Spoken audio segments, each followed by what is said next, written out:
I need you to understand something before I say any of this. I'm not crazy.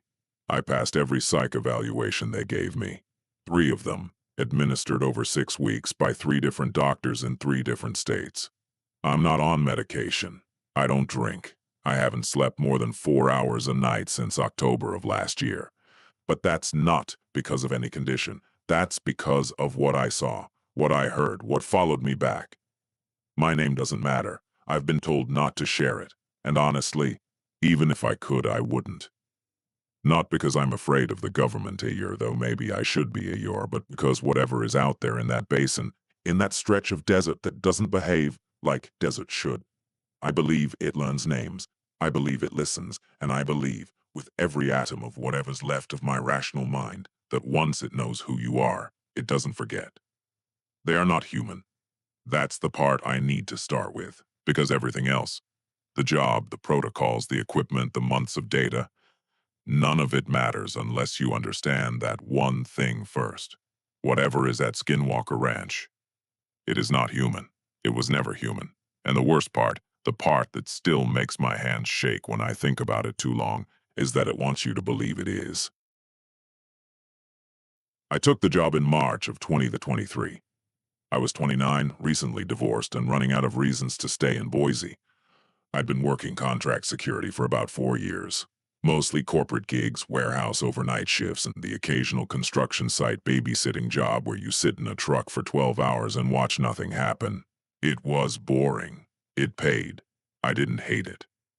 The listing came through a private contractor network I'd been a part of since my time doing close protection work in Nevada.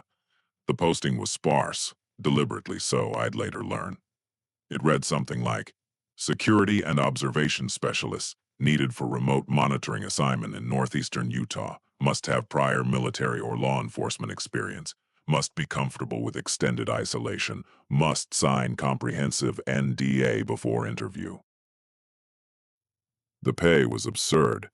I don't mean good, I mean suspicious. $82,000 for a 6-month contract, plus housing, plus a per diem for food and incidentals, for a security observation job, in the middle of Utah. I should have asked more questions. Anyone with sense would have. But I was broke, I was alone, and I was the kind of tired that makes you stop caring about red flags, so I applied. The interview was conducted over a video call by a woman who introduced herself only as Dr. Caro. She was maybe late 40s, dark hair pulled back tight, reading glasses perched on the end of her nose. She had the kind of face that looked like it hadn't smiled in a long time not because she was unhappy, but because she'd stopped seeing the point. She asked me standard questions at first. Work history, training certifications, whether I had any medical conditions, whether I was claustrophobic, whether I had a history of sleep disorders, whether I'd ever experienced hallucinations, night terrors, or episodes of dissociation. That last set should have been another red flag. Have you heard of the Uinta Basin? She asked, about 20 minutes in. Vaguely, I said. Utah, right, near some reservation. The Uinta and Ouray Reservation, yes. The property we operate on is adjacent to it, formerly known in media as Skinwalker Ranch. She said it flatly, like she was reading off a grocery list. I assume you've heard the name. I had. Who hadn't? It had been all over cable TV for years. That History Channel show, the one with the billionaire owner and the team of scientists running experiments on a cattle ranch where supposedly UFOs appeared and weird things happen. I'd watched a few episodes with my ex-wife. We'd laughed about it. I've seen the show, I said carefully. Forget the show, Dr. Caro said. The show is entertainment. What we do is not. We are a privately funded research initiative operating on a subsection of the property under a separate land use agreement. Our work is not televised, our findings are not published, and our personnel do not discuss what they observe, ever. She let that hang for a moment. The position involves overnight monitoring of sensor arrays, cameras, and environmental detection systems across a designated observation zone. You will work in 12-hour shifts, typically 6 p.m. to 6 a.m., in a reinforced observation post, roughly 800 meters from the main compound. You will be alone during your shifts. You will have radio contact with a base operator at all times. You will follow all operational protocols without deviation. "What am I watching for?" I asked. She paused, just a beat too long. "Anomalies." I waited for her to elaborate. She didn't.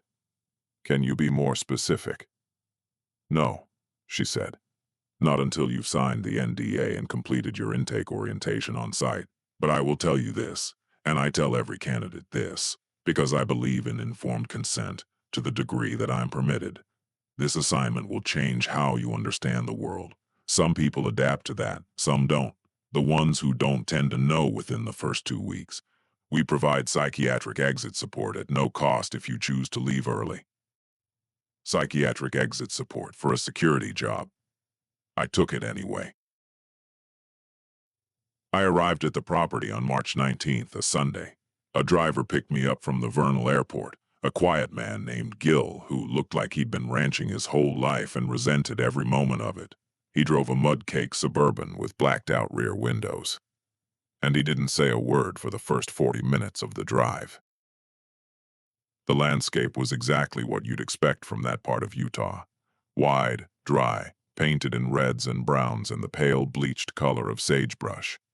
The Uinta Mountains sat low on the northern horizon, still capped with snow. It was beautiful, in the way that desolate places can be beautiful, the kind of beauty that reminds you how small you are. We turned off the main road onto a dirt track that ran south for about 6 miles before we hit the first gate. Chain link, topped with razor wire, camera mounted on a pole. Gil punched a code into a keypad, and the gate rolled open. We passed through, and I noticed the fence line extending in both directions as far as I could see, broken every 100 yards or so by another camera pole. "That's a lot of security for a ranch," I said. Gil grunted. "It ain't for keeping people out." I waited for him to explain. He didn't. The compound itself was a cluster of modular buildings arranged around a central gravel yard. Nothing fancy. Prefab structures, the kind you see on oil field sites. There was a larger building that looked like it might have been an old ranch house at some point, now retrofitted with external antennas, satellite dishes, and what I recognized as a meteorological monitoring station on the roof. 3 trucks were parked near an equipment shed. A windsock hung limp on a pole. It looked like a research station. It felt like a military outpost. Doctor. Carol met me at what they called the admin module, a double-wide trailer with reinforced walls and a surprising amount of computing equipment inside. She looked exactly like she had on the video call, except smaller. She shook my hand and led me inside without small talk. The orientation took the rest of the day. Most of it was paperwork, NDAs, liability waivers, medical consent forms, and information classification agreement that I later learned was modeled after DoD clearance documentation.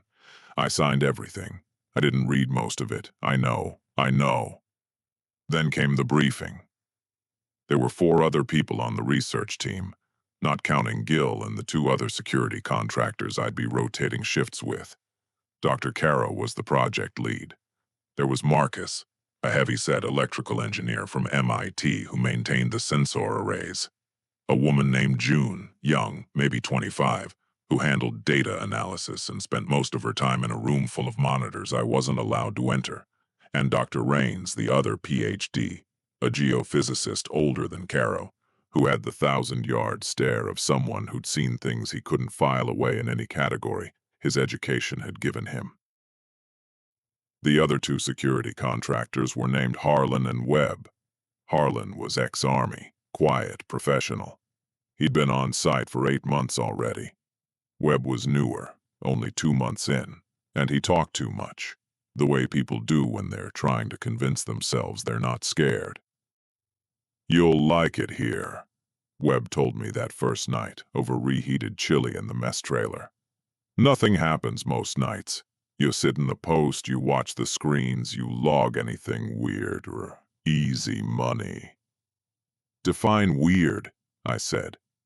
Webb opened his mouth. Then he closed it. He looked at his chili. You'll know it when you see it, he said quietly.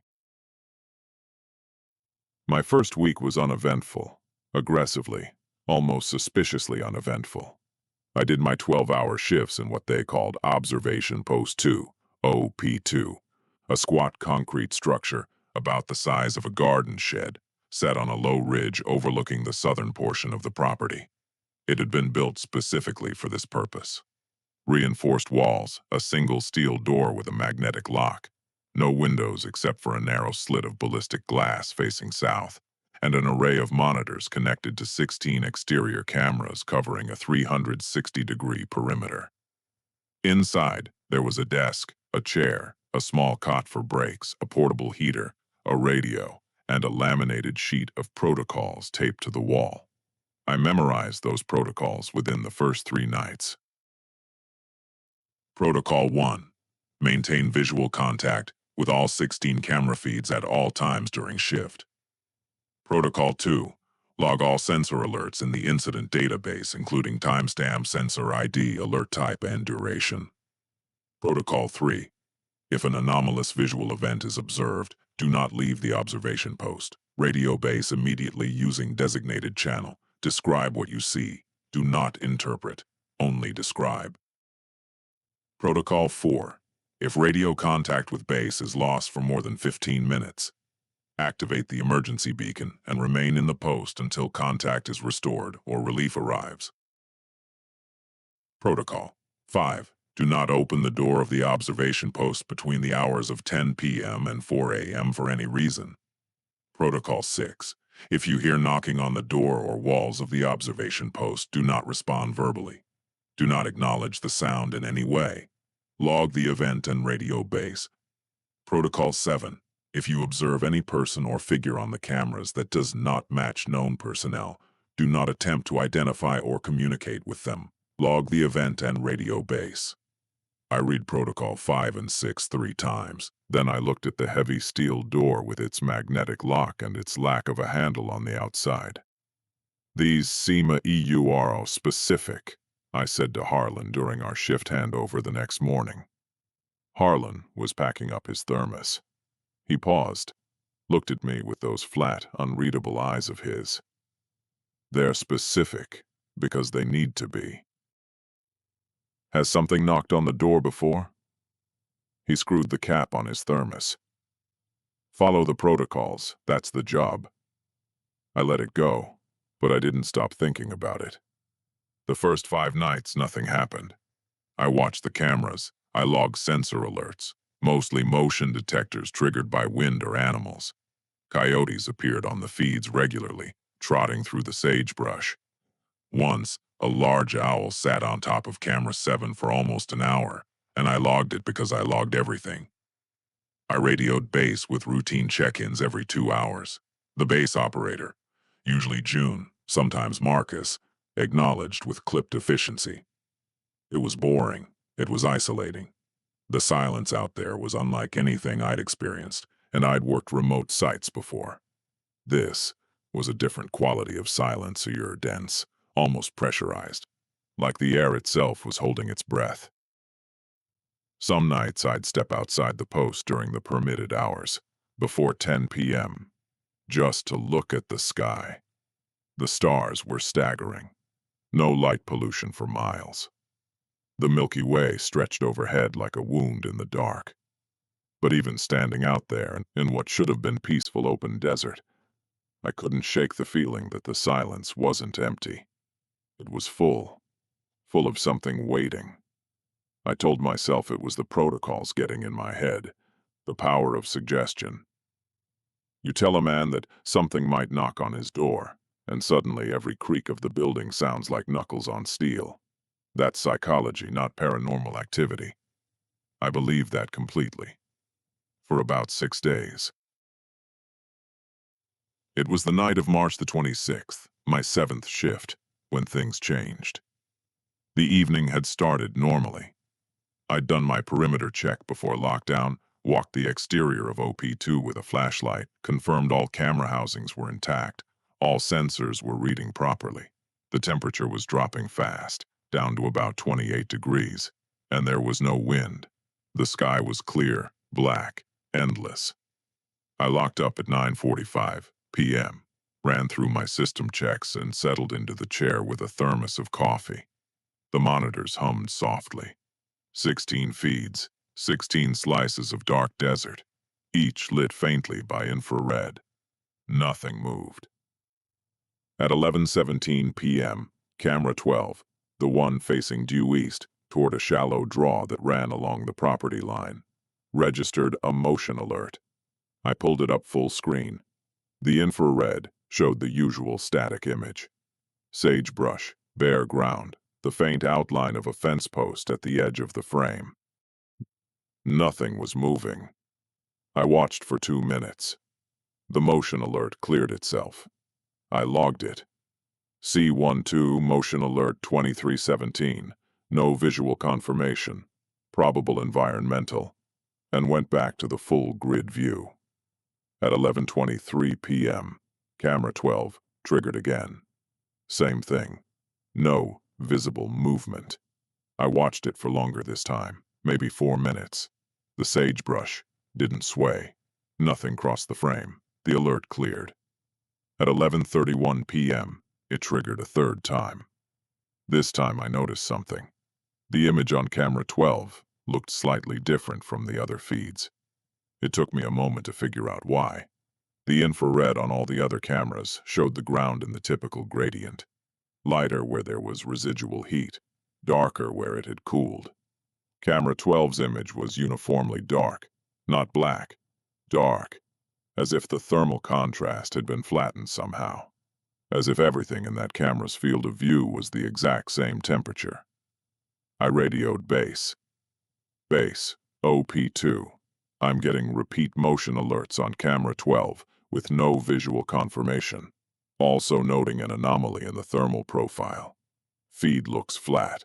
Can you check the sensor calibration from your end? June's voice came back after a few seconds. Copy. OP2. We're seeing the same thing on our mirror feed. Stand by. I waited. Watched camera 12. The flat thermal image stared back at me like a dead screen. OP-2. Base. Camera 12 sensor. Diagnostics are normal. Hardware is functioning within parameters. We're logging it as an environmental thermal anomaly. Copy, I said. Any previous incidents on this camera? A pause. Longer than I expected. That's not information relevant to your observation duties. Continue monitoring and log any changes. I didn't like that answer. I liked even less the way June's voice had shifted when she gave it. Just slightly. Just enough to notice. She'd gone from her usual flat efficiency to something that sounded careful, rehearsed. I went back to watching. At 11:48 p.m., the thermal image on camera 12 changed. Not gradually. It snapped. One frame, the image was that flat, uniform, dark. The next frame, there was a shape in the center of the feed. It was standing about 40 meters from the camera at the edge of the draw.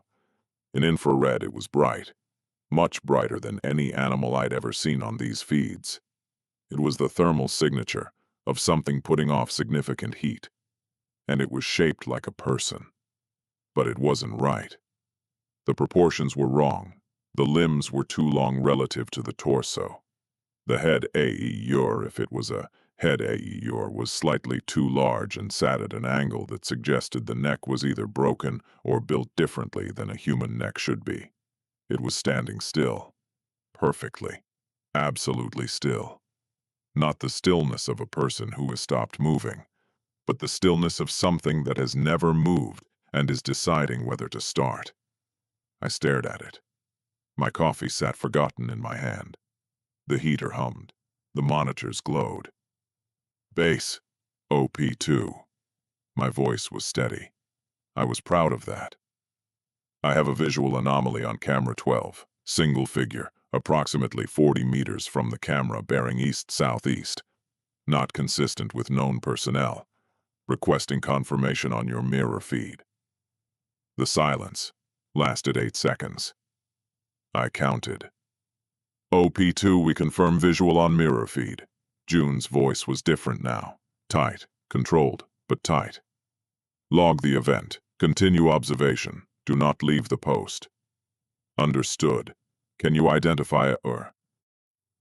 Do not attempt to identify.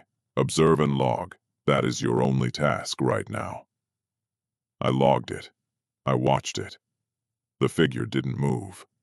For 17 minutes it stood in that draw like a broken statue, burning bright on the infrared while everything around it read flat and cold.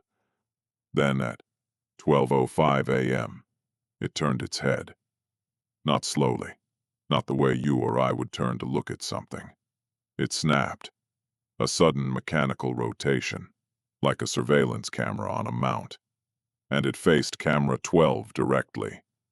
I felt something then that I hadn't felt since my first year in the service, the first time someone shot at me. It wasn't fear exactly. It was recognition. The deep animal brain understanding that something with intent was looking at me. Not in my general direction. At me. Through the camera. Through the feed. Through the monitor. Directly into the part of me that knew, with absolute certainty, that I was being seen. Base. The figure is oriented toward camera 12. It appears to be here. I stopped. What was I going to say? Looking at me. Through a camera. It appears to be facing the camera. Directly. Copy. Continue observation. I watched it for another 11 minutes. It didn't move again. Then camera 12's feed cut to static for exactly 2 seconds. When it came back, the figure was gone. The thermal profile returned to normal AURA, the usual gradient of cooling ground and warm sagebrush roots. I logged it all. I sat in that chair and I didn't move for the rest of my shift. When Harlan arrived at 6 a.m. to relieve me, I told him what happened. He nodded. Not surprised, not curious, he just nodded. First one's the hardest, he said. I didn't sleep well that day. The housing modules were comfortable enough. Individual rooms, decent beds, blackout curtains for the day sleepers, but every time I closed my eyes, I saw that shape. The proportions, the way the head turned. I kept telling myself it could have been a person, a trespasser, someone from the reservation maybe, or a hiker who wandered too far. The thermal signature was unusual, sure, but infrared cameras can glitch. Sensors can misread. There are explanations for everything if you're determined enough to find them. But I knew. Somewhere beneath the rationalizations, in the part of my brain that doesn't negotiate with comfort, I knew that what I'd seen on that camera was not a person. I managed about 3 hours of sleep before I gave up and went to the mess trailer. Marcus was there, eating a sandwich and reading something on a tablet. Heard you had an eventful night, he said without looking up. Word travels fast. Small compound. He took a bite. You handled it well. Some guys panic the first time. First time, I repeated. So this happens regularly? Marcus looked up at me. He had the kind of face that was hard to read. Big, bearded, perpetually somewhere between amused and exhausted. Define regularly. More than once. More than once, he confirmed. Not on a schedule, if that's what you're asking. It's not predictable. That's actually one of the things we're trying to figure out AEUR if there's a pattern to the manifestation events. Manifestation events. The clinical term felt absurd against the memory of that shape in the infrared. That's what you call them? That's what we call them. Dr. Caro insists on precise language, says it keeps us grounded. He almost smiled. Whether that's true or not is a different discussion. What are they, Marcus? What did I see? He set down his sandwich, looked at me directly. I've been here 14 months. I've reviewed thousands of hours of sensor, data, and camera footage. I've measured electromagnetic field distortions that our equipment shouldn't even be able to detect. I've recorded atmospheric pressure changes inside sealed rooms with no ventilation events. And I have personally witnessed, with my own eyes, not through a camera, a light appear over the South Mesa that moved in ways that violate every law of physics I've ever studied. He paused. I don't know what they are. Nobody here does. If anyone tells you they do, they're lying or they've lost it. What I can tell you is what they're not. They're not military. They're not drones. They're not atmospheric phenomena. And they're not human. He picked his sandwich back up. Welcome to the ranch. Over the next 3 weeks, I settled into something resembling a routine, even though routine felt like the wrong word for a job where you sat alone in a concrete box at night watching for things that shouldn't exist. Most shifts were still quiet, long stretches of nothing, just the hum of equipment, the soft glow of monitors, the vast silence pressing against the walls. I'd watch coyotes on the feeds, track satellites across the narrow slit of sky visible through the ballistic glass, drink too much coffee, and count the hours until sunrise. But the quiet shift started to feel different after that first sighting. The silence wasn't just silence anymore. It was a silence that something occupied. I'd catch myself listening a year. Not for sounds, but for the absence of sounds that should have been there. The coyotes would go quiet all at once, across the entire property. The insects would stop, and in that sudden, total stillness, I'd feel the pressure build in my ears like I was descending in altitude, even though I was sitting perfectly still at the same elevation I'd been at for hours. The first time it happened, I radioed base. Anyone else noting a sudden drop in ambient wildlife audio? Copy OP2, we're logging it. Duration noted, stand by. They always said, we're logging it. Everything was logged. Everything was data. That was the philosophy. Observe, record, don't interpret. But I started to understand why Dr. Caro insisted on it. Interpretation is where you start to lose yourself. When you try to make sense of things that resist sense, your mind starts making compromises. It starts filling in gaps with whatever framework you have available. Religion, physics, psychology, conspiracy. And once it latches onto a framework, you start seeing everything through that lens and you stop seeing what's actually there. So I didn't interpret. I described. I logged. I followed the protocols. And the protocols were tested again on April 14th. It was a cold night. Unseasonably cold, even for the basin. The temperature had dropped to 19 degrees by 11 p.m., and my heater was struggling. The monitors showed frost forming on some of the camera housings. At 11:40 p.m., I heard something. It was faint. So faint that at first I thought it was the heater making a new noise, or a cable shifting in the cold. But the heater was behind me, and to the left, and this sound was coming from outside. From the direction of the door. It was a tapping, rhythmic, 3 taps, a pause, 3 taps, a pause, like someone knocking politely. Protocol 6. If you hear knocking on the door or walls of the observation post, do not respond verbally. Do not acknowledge the sound in any way. Log the event in radio base. I logged it. I radioed. Base. Base. OP2, I'm hearing rhythmic tapping on the exterior of the post. 3-knock pattern. Consistent interval. Logging as Protocol 6 event. Copy. OP2. We confirm. There was a moment of muffled conversation on the other end. Then June came back. All personnel are accounted for inside the compound. Harlan is off shift in his quarters. Webb is in the equipment shed with Marcus. There is no one in the vicinity of OP2. The knocking continued. 3 taps. Pause. 3 taps. Pause. I checked the cameras. The exterior feeds around OP2, cameras 1 through 4, showed nothing. No figure, no animal, no movement of any kind. Just frost and sagebrush and dark. But Something was knocking on my door. I sat in my chair and I didn't move. I didn't speak. I controlled my breathing the way I'd been trained to.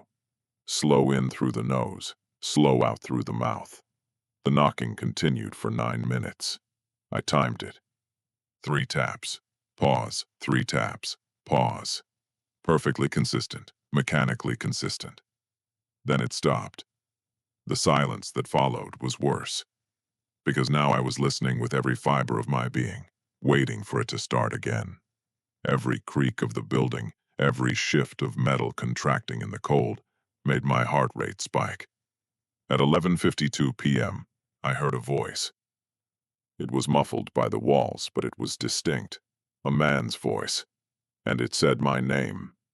Not my cover name. Not security or OP2 operator. My actual name. My first name. The one I'd put on the intake forms and nowhere else. It said it the way someone would call out to a friend across a parking lot. Casual. Familiar. Like it was the most natural thing in the world. I did not respond. Protocol 6. Do not respond verbally. Do not acknowledge. It said my name again. Same tone, same casual, hey, I'm right here inflection. Then again, and again. Each time, exactly the same. Same pitch, same cadence, same inflection. Like a recording being played on loop. I radioed. Bass. My voice was steady, but my hands were shaking. Bass. OP2. I'm hearing vocal activity outside the post. A voice is repeating my name. I say again. A voice is repeating my given name outside the post. A long silence. Then, not June. Dr. Caro. OP2, this is Caro. Confirm. The voice is using your legal first name. Confirmed. Is the voice consistent in tone and cadence with each repetition? Yes. Identical each time. Another pause. I heard Caro speaking to someone else, too quietly for me to make out. OP-2. This is consistent with a documented pattern. Do not engage. Do not open the door. Do not look through the viewing slit. Remain seated. Maintain radio contact, and wait for cessation. Don't look through the viewing slit. That was new. That wasn't in the protocols. Copy, I said. How long does this typically last? Variable. Between 12 minutes and 4 hours, stay on the radio. 4 hours. 4 hours of something standing outside my door, saying my name in a voice that sounded human but repeated like a machine. It lasted 47 minutes. During that time, the voice didn't change. Not once. Same word, same inflection, same spacing between repetitions, every 15 seconds like clockwork. My name, spoken by a stranger who knew it, in a tone that suggested we were old friends. When it stopped, the silence hit like a physical blow. My ears rang. The monitors hummed.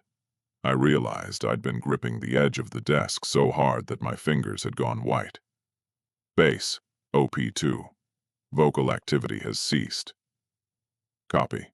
Logging cessation time. Good work. Maintain standard observation for the rest of your shift. Good work. Like I'd accomplished something by sitting in a chair and being terrified. I didn't tell Harlan about the voice when he relieved me. I don't know why.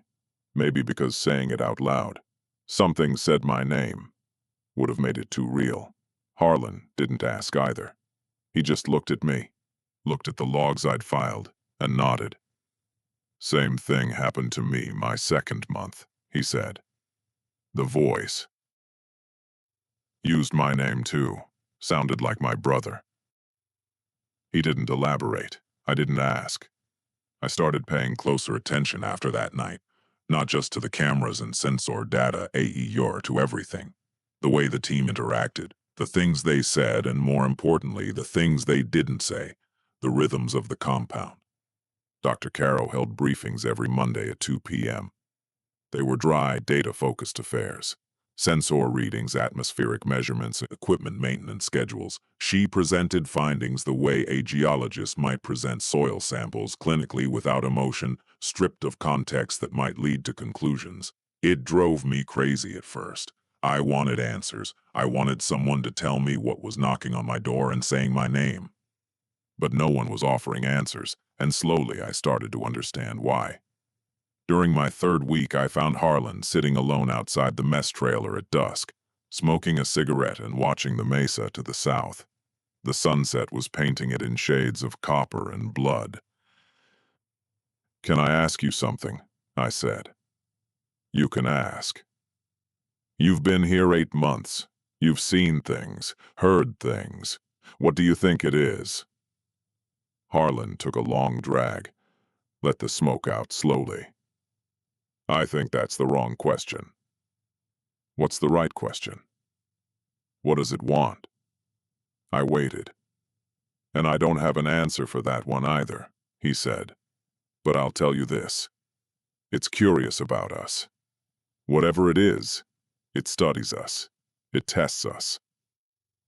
The knocking, the voices, the things on the cameras, those aren't attacks, they're probes. It's trying to figure out what we do when we're scared." "Why?" "Now you're asking question 3, and I'm only good for 1.5.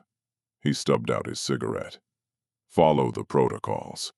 Don't try to be smart and don't try to be brave. Just observe and go home at the end of your contract." It was good advice. I wish I'd taken it. April moved into May and the incidents became more frequent. Not every night, maybe 3 or 4 times a week, but enough that I stopped being surprised and started being exhausted. The manifestation events, as Caro called them, followed loose patterns but never repeated exactly. The thermal figure on camera 12 appeared twice more, in the same general area, with the same impossible proportions and the same flat thermal background. Each time, it stood motionless for between 15 and 40 minutes before the feed would glitch and it would vanish. I logged each event with clinical detachment.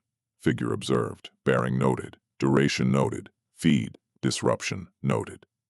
But new things started happening too.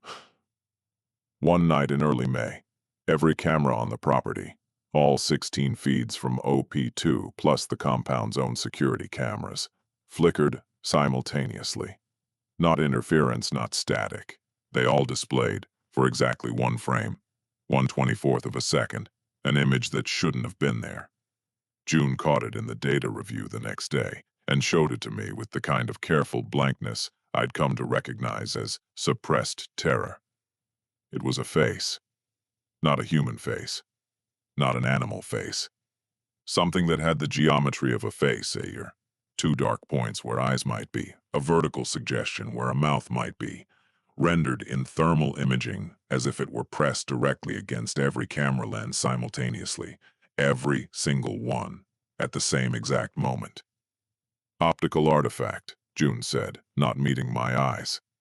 "Could be a rendering error in the central processing unit." "All 16 cameras don't share a central processing unit," I said. "You told me that yourself. They're independently wired." She closed her laptop. "I need to send this to Dr. Caro." That was the end of that conversation. The sounds evolved, too. The knocking came back, twice, both times following the same 3-knock pattern. But one night, instead of knocking, I heard what sounded like fingernails dragging along the exterior wall, slowly, deliberately. Starting from the south side, the side facing the mesa, and moving clockwise around the building. I tracked it on the cameras. Nothing was visible. The sound traveled around the entire perimeter, taking nearly 3 minutes, and ended at the door. Then silence. Then the voice again. But not my name this time. This time it said, very clearly in a tone of absolute calm, "I know you can hear me." I logged it. I radioed base. I didn't sleep for 31 hours afterward.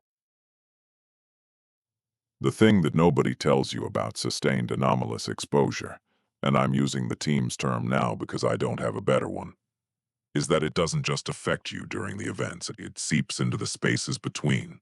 It changes the texture of your normal hours. You start second-guessing your perceptions in daylight, which is almost worse than being terrified at night.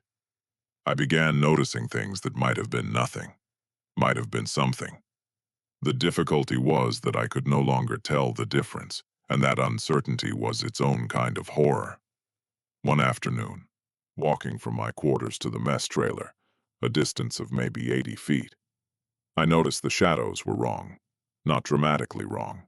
Not horror movie wrong. Just a year, slightly off. The sun was in the southwest, which meant the shadows should have been stretching to the northeast, and they were, mostly, but the shadow of the equipment shed seemed a few degrees off from where it should have been. Like the light source, casting it was in a slightly different position than the visible sun. I stood there, staring at it, for what must have been 5 minutes. Then a cloud passed over, and the shadows softened, and I couldn't tell anymore. I went into the mess trailer and ate lunch and didn't mention it to anyone. But that night, I asked Marcus about it, obliquely. "Has anyone ever reported visual anomalies during daylight hours?" I said. "Not on the cameras, just you're seeing things that seem slightly off?" Marcus was calibrating a sensor module. He didn't look up. "What kind of things?" "Spatial things. Like geometry that doesn't quite match what it should be." His hands stopped moving, just for a second. Then he resumed his calibration. "That's been reported," he said carefully. "Dr. Caro has a theory about it. She thinks the anomalous phenomena aren't limited to visual or auditory manifestations, that there may be a spatial component, localized distortions in the geometry of the environment itself." "Distortions in geometry," I repeated. "You mean space itself is warped?" "I mean that's Dr. Caro's theory. I'm an engineer. I deal with what I can measure, and what I can measure is that certain instruments at certain times report readings that are inconsistent with their physical positioning. GPS units that show coordinates 50 meters from where they actually are. Laser rangefinders that return different distances to the same target on consecutive measurements. Survey equipment that produces impossible elevations." He set down his calibration tool. "The terrain out here doesn't stay consistent. I've confirmed it with redundant measurements. The distances between fixed points on this property change. Not a lot. Inches, sometimes feet. But they change. And they change in ways that don't correlate with any known geological process." "How is that possible?" "It's not," he said flatly. "That's the point." Late May brought a shift in the nature of the events that I can only describe as intentional. Up until then, the phenomena had felt observational, like something studying us from a distance, probing our perimeter, testing our reactions. It was unnerving, but it had a quality of patience to it, like a scientist watching lab rats navigate a maze. Starting around May 22nd, it started to feel personal. It began with the dreams. I don't mean nightmares. I'd been having those since the voice incident, and they were what you'd expect. Formless anxiety, darkness, the sense of being watched. These were different. These were structured. The first one, I was standing in the basin. It was daytime, but the sky was wrong. Too bright. Bleached white, no visible sun. I was standing near the draw where camera 12 was pointed, and I was looking at the ground. There was a hole in the earth. Not a natural formation. Perfectly circular, maybe 6 feet in diameter, and so deep that the bottom was invisible. Just blackness, going down and down and down. And I knew, with the absolute certainty that dreams sometimes give you, that something was at the bottom. Something alive. Something that had been there for a very long time and was tired of waiting. I woke up gasping. Normal enough. Bad dream. Shrug it off. But that night, on my shift, I pulled up camera 12 and looked at the draw. And there, At the edge of the frame, in the exact spot where I'd been standing in the dream, there was a dark circle on the ground. I zoomed in as far as the camera would allow. The resolution wasn't great at that distance, but it looked like a depression in the earth, roughly circular, maybe 5 or 6 feet across. It hadn't been there before. I had hundreds of hours of camera 12 footage cataloged in my memory, and that depression had not existed prior to that night. I radioed base. Base, OP2. I'm observing a new ground feature on camera 12. Circular depression, approximately 6 feet in diameter, at the eastern edge of the draw. Coordinates approximate. This feature was not present on previous shifts. June's response came after a long pause. Copy. OP2. We'll flag it for daytime survey. The next morning, I went with Marcus and Dr. Rains to check the site. We drove out in one of the trucks, and I led them to the spot I'd identified on the camera feed. There was nothing there. Not the depression was smaller than expected, or it was hard to see in person. There was nothing.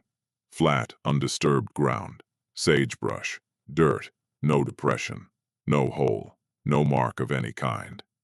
Marcus took measurements. Dr. Rains collected soil samples. They were methodical and quiet. When we got back to the compound, I pulled up the camera footage from the previous night. The depression was still visible in the recording. Clear as day, right there on the screen, in the exact location where we'd just been standing on flat, unmarked ground. How do you explain that? I asked Dr. Rains. He was a thin man, 60-something, with wire-rimmed glasses and hands that had a slight but permanent tremor. He looked at me for a long time before answering. I don't, he said. I record it. I add it to the data set. And I hope that eventually the data set reveals something I can explain. And if it doesn't, then it doesn't, and we'll have a very thorough record of things that are impossible. He walked away. I noticed his hands were trembling more than usual. The dreams continued, almost nightly now, and they were getting more specific. In one, I was inside OP2 at my desk watching the monitors. Everything was normal.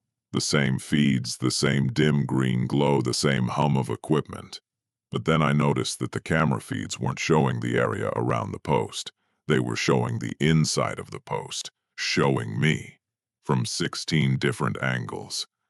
I was watching myself watch myself, an infinite regression of surveillance, and each version of me on each screen was slightly different. One was smiling, one was crying, one had no face at all. In another dream, I was walking through the compound at night. All the buildings were there, but they were empty. Not just unoccupied, empty in a way that suggested that they had never been occupied. No furniture, no equipment, no personal effects, just hollow shells. And as I walked between them, I could hear breathing. Not from any specific direction, from everywhere. The ground was breathing, the air was breathing. The buildings themselves were expanding and contracting, subtly, like the lungs of something massive that I was walking around inside of. I stopped telling anyone about the dreams after the second one, not because I was embarrassed, but because I started to suspect that talking about them made them worse, or more precisely, made them more accurate. The details I described to Marcus over breakfast one morning showed up in my next dream, refined and amplified, as if something had heard my description and used it to improve its next iteration. That thought terrified me, more than the dreams themselves. June 3rd. I remember the date because it's the date everything escalated beyond what any of us were prepared for, despite months of preparation. It started at 9:15 p.m., before I'd even locked up for the night. I was doing my exterior check of OP2, walking the perimeter with my flashlight, checking camera housings, the usual routine. The sun had just gone down, and the sky was that deep indigo that lasts about 20 minutes before full dark. I was on the north side of the building when my flashlight caught something on the ground. A mark. I knelt down to look at it. It was a footprint, barefoot, in the hard-packed dirt beside the concrete foundation of the post. And it was wrong. The print was human in shape. 5 toes, a heel, an arch. But it was too large. Not grotesquely so, but enough to notice. Maybe a size 17 or 18. And the depth of the impression was inconsistent. The toes had pressed deep into the dirt, maybe an inch, while the heel was barely visible. As if whatever made the print had been standing on its toes, leaning forward, leaning toward the building. I swept the flashlight around. There was only one print, just one. No trail leading to it or away from it. A single barefoot impression in the dirt, beside a building that I had walked around every night for 2.5 months. I photographed it with the small digital camera they'd issued me for documentation. I measured it with my pocket tape, 16.5 inches. Then I went inside, locked the door, and radioed base. Base, OP2. I found a single barefoot print on the north side of the post during my exterior check. Size approximately 16.5 inches. Depth inconsistent, heavy toe impression, minimal heel. No additional prints in the surrounding area. Photographing and logging. Dr. Caro came on the radio herself. OP2. Confirm. A single print. No trail. Confirmed. Single impression. As if someone stood there once and then a year wasn't there anymore. Was the print present during your last exterior check? I thought back. I'd done the same walk 12 hours ago at the start of Harlan's shift handover. No, it was not there this morning. I walked that same path. Copy. Secure the post. Begin your shift. I'm sending a survey team at first light. I locked the magnetic door. I sat in my chair.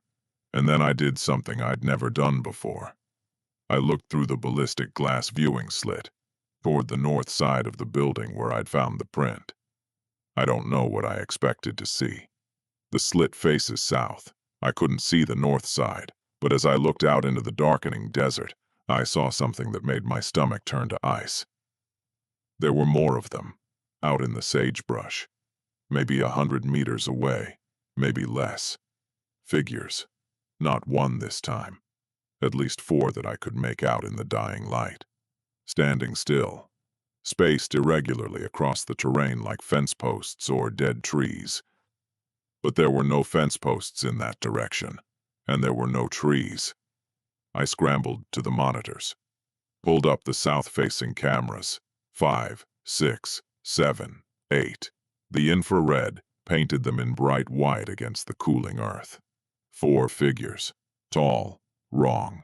Standing in the same impossible stillness I'd seen on camera 12 months ago. Base. OP2. I was whispering. I don't know why. They couldn't hear me through concrete walls. But I was whispering. I have 4. Repeat, 4. Visual anomalies on south-facing cameras. Multiple figures bearing approximately 170 to 195 degrees, range estimated 80 to 120 meters. They are stationary. This time, the response was immediate. All personnel, this is Caro. Condition 3. Repeat, Condition 3. All staff to the main building. Lock all exterior doors. No one goes outside until further notice. I'd never heard Condition 3 before. It wasn't in my protocols. I later learned it had only been called twice in the project's history. OP2, you are to remain in your post. Door stays sealed. I need you to keep eyes on those cameras and give me a continuous report. Can you do that? Copy. Good. Talk to me. What are they doing? Standing, not moving. There. Wait. I looked more carefully at the monitors. The thermal signatures are different from the previous lone figure events. These are dimmer, not as much heat output. And I think they're different sizes. Different sizes how? 2 of them are roughly human-scaled. maybe 6.5 feet. The third is taller, maybe 7 or 8 feet. The fourth. I squinted at the feed. Camera 8 had the best angle. The fourth is smaller, much smaller, child-sized. Silence on the radio. Dr. Caro? I'm here. Continue observation. The small one is AE Ura. It's in front of the others. Closer to the post. Maybe 80 meters. The others are further back. It looks like her. I trailed off because what it looked like was absurd and I'd been told not to interpret. Describe what you see, don't censor. It looks like a family, I said. 2 adults, 1 tall individual and a child, standing in a rough line. Like they came together.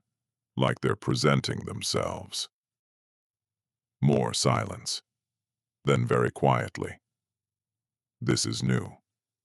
Those 2 words, this is new, spoken by a woman who had spent years studying these phenomena, who had built her career around not being surprised by anything the ranch produced. Those 2 words scared me more than anything I'd seen on the cameras. The figures stood there for 1 hour and 22 minutes. During that time, the 2 human-sized ones shifted position twice. Not walked, not moved, shifted, as if they had been picked up and placed in a new position between frames. The tall one never moved. The small one, the child-sized one, moved 3 times, and each time it was closer to OP2. 80 meters, then 60, then 40. It's approaching, I said, hearing the tightness in my own voice. We see it. Hold position. At 40 meters, the small figure stopped. On the infrared, I could make out more detail now. It had the shape of a child, a young child, maybe 4 or 5 years old. But the proportions again were wrong in ways that were hard to articulate. The limbs were the right length for a child, but they were too thin. The head was slightly too round, and it was standing with a stillness that no child possesses, the absolute, perfect stillness of something mimicking a form it doesn't fully understand. Then it waved. A small, deliberate wave. The kind a child gives when prompted by a parent. Look, honey. Wave to the nice man. I watched it wave on the infrared monitor, and I felt something inside me crack. Not break air, crack. The beginning of a fracture that would take weeks to complete. It's waving, I said. Dr. Caro didn't respond for 11 seconds. Log it, she said. Log everything. At 11:47 p.m., the figures vanished. Not one by one, all at once. One frame they were there, the next they weren't. Like someone had flipped a switch. I sat in OP2 for the remaining 6 hours of my shift, and I did not move. I did not eat. I did not drink my coffee.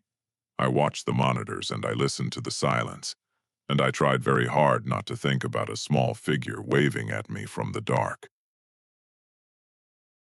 The survey team went out at dawn.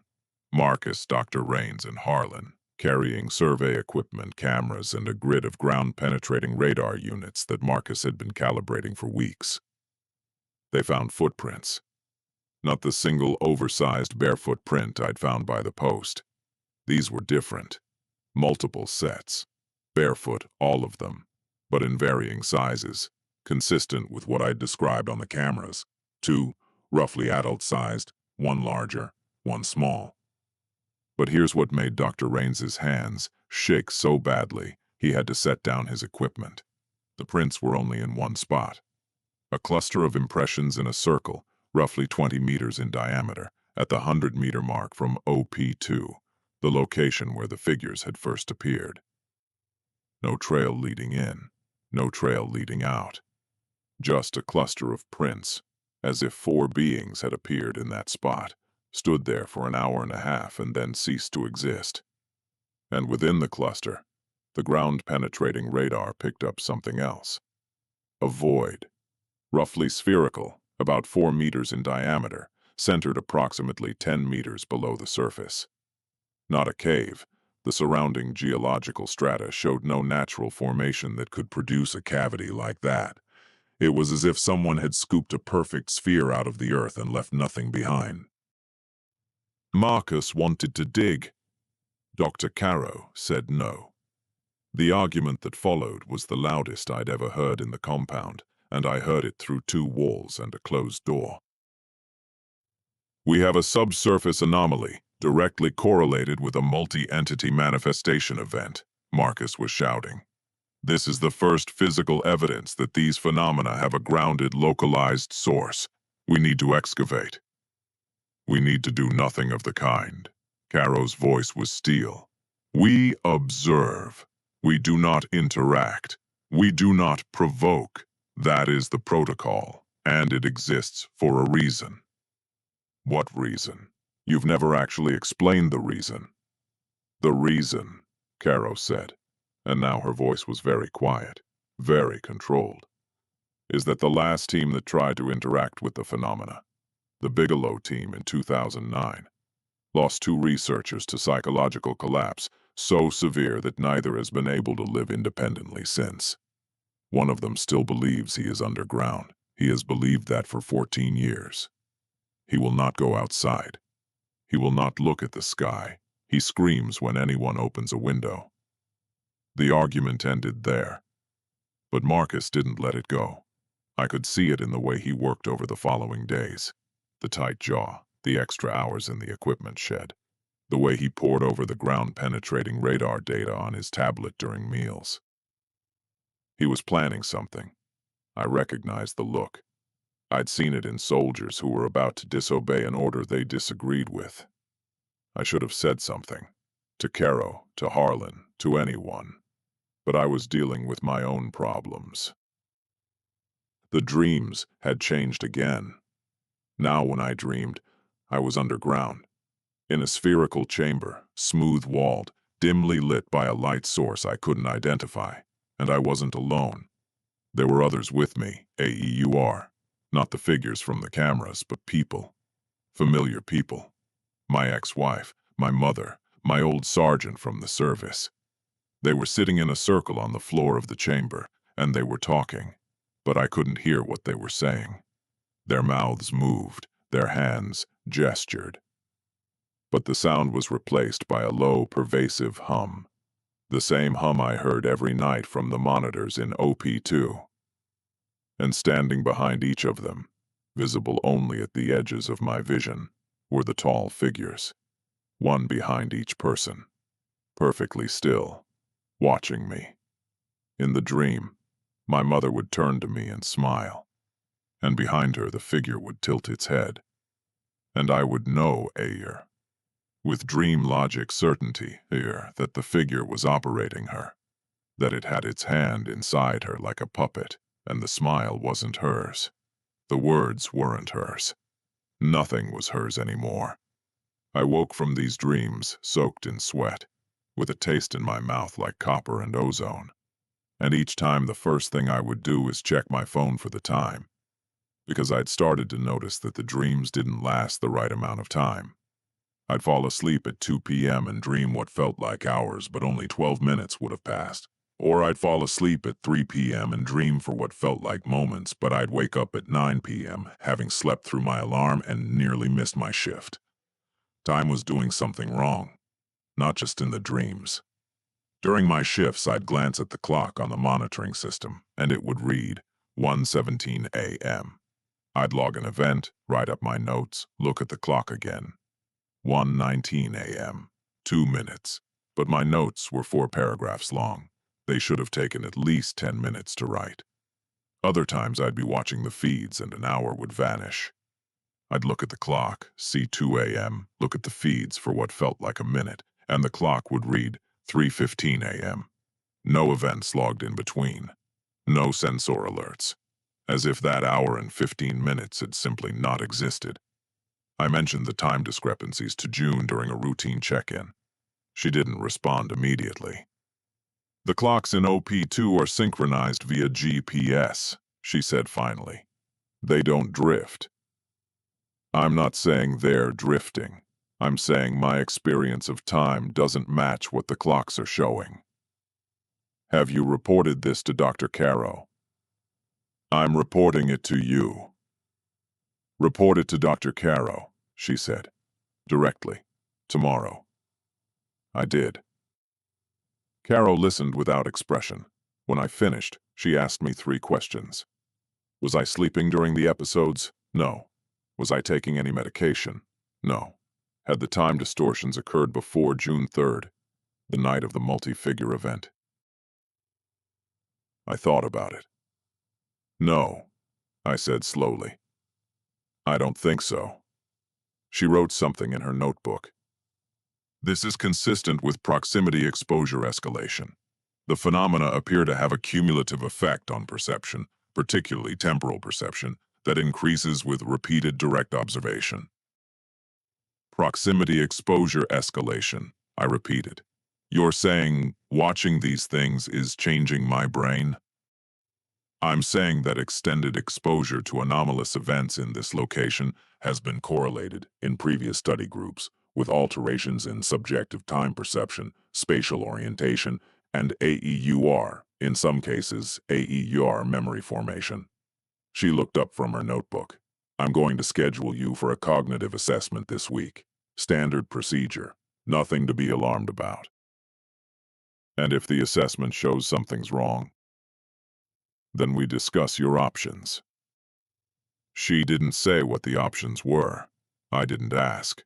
I was afraid I already knew. The cognitive assessment happened on June 8th. Dr. Caro administered it herself. A battery of tests that took nearly 3 hours. Memory recall, pattern recognition, spatial reasoning, reaction time. A series of questions about my dreams, my perceptions, my emotional state. She recorded everything on a device I didn't recognize. Not a standard recorder, something custom-built with a display that showed waveforms I couldn't interpret. She didn't share the results with me. She said they were within acceptable parameters and that I was cleared to continue my duties, but I noticed that after the assessment, she started monitoring my radio check-ins more closely. Sometimes she'd come on the channel herself instead of leaving it to June or Marcus. She'd ask oddly specific questions. How does the air feel tonight? Or, have you noticed any changes in the quality of the silence? The quality of the silence. As if silence had grades. But the terrible thing was, I knew exactly what she meant, because it did. The silence around OP2 had texture to it now, different on different nights. Some nights it was flat, neutral, the simple absence of sound. Other nights it was thick, almost viscous, as if the air itself had become denser and sound couldn't travel through it properly. And on the worst nights, the nights when the events happened, the silence had a pressure to it, a physical weight that settled on my chest and made my breathing shallow, like being underwater, like the atmosphere itself was leaning on me. The silence feels heavy tonight, I told Caro on June 11th. Scale of 1 to 10? I hadn't known there was a scale. 7, I said, guessing. Copy. Stay alert. Historically, subjective pressure ratings above 6 correlate with high probability manifestation windows. She was right. That night, at 1:33 a.m., the ground shook. Not an earthquake or URR. I'd felt earthquakes before, and this was different. An earthquake moves the ground side to side or up and down. This felt like the ground was being pulled downward, like something beneath us was inhaling, and the earth was contracting toward it. It lasted about 4 seconds, and when it stopped, every sensor on the property was screaming. Base, OP2, did you feel that? We felt it. Stand by. All sensors are in alarm state. We're getting readings I've never Marcus's voice, not June's, and he sounded shaken. Marcus, who'd been here 14 months, who'd measured the impossible and shrugged. We're reading a gravitational anomaly, localized, centered, approximately 200 meters south of the compound. Gravitational anomaly? The gravimeters are showing a point source increase of minus. This can't be right, 0.4% above baseline. That's... He trailed off. I heard him talking to someone else. Then, OP2. Can you look south? Cameras 5 through 8. I was already looking. The south-facing cameras showed the terrain I knew well by now, air. The gentle slope of scrub-covered ground leading toward the mesa. But something was different. The infrared images were distorted. Not the flat thermal signature I'd seen before. This was worse. The images were warped, as if the cameras were looking through heat haze, except the temperature was 31 degrees. There should have been no heat haze. And at the center of the distortion, roughly 200 meters south, the ground was glowing. Not light, not bioluminescence. The ground itself, on the infrared, was registering a thermal signature that increased as I watched. It was a circle, roughly the same size as the void the ground-penetrating radar had detected, and it was getting hotter. Base, I'm seeing a thermal bloom on the ground surface, south, approximately 200 meters. Circular, maybe 4 to 5 meters in diameter. Temperature is rising. The camera images are warping around it, like gravitational lensing. We see it. We see it. Marcus again. The gravimeters are still climbing. 0.6%, 0.7. This is... The gravitational constant doesn't change. It doesn't. That's why it's called a constant. But it was changing. Something under the ground was exerting its own gravitational pull, and it was getting stronger. The thermal bloom reached its peak at 1:41 a.m. On the infrared, the circle of ground was white hot. Not literally. The actual surface temperature was probably still ambient, but whatever the cameras were detecting was off the scale. And around the edges of the bloom, the image distortion had become severe. The sagebrush at the perimeter appeared to be bending inward, toward the center, as if a strong wind were blowing from all directions at once. But there was no wind. The windsock at the compound hung limp. Then the bloom began to open. That's the only word I have for it. The circle of hot ground began to separate at its center, like an eye opening or a wound in the earth pulling apart. On the infrared, the opening was the coldest thing I'd ever seen on the monitors. AEUR. Absolute black.